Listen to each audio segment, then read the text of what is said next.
naruka, naingia upande mwingine. Uhai wa wokovu ni uhai wa wokovu ni uhai wa wokovu ni nani alileta wokovu?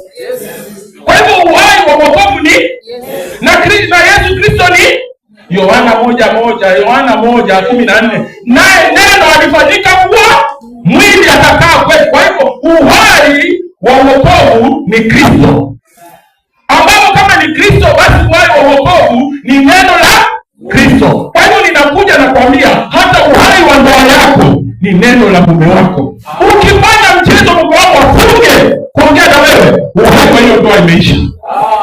Kama unanielewa, pigia Yesu makofi.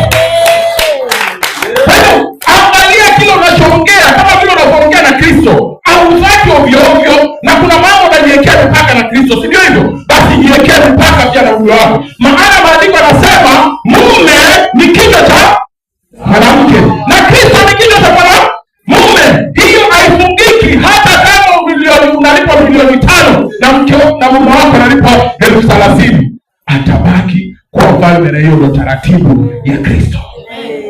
Kwa hivyo ukijipeleka utaona wewe sasa ndio unamprovide, wewe ndio unalipa nyumba, unafanya nini, wewe ndio unafanya nini alafu ukataka kuruka ukamwongelesha akafunga kuongea tu, ujue uhai wa ndoa imeisha.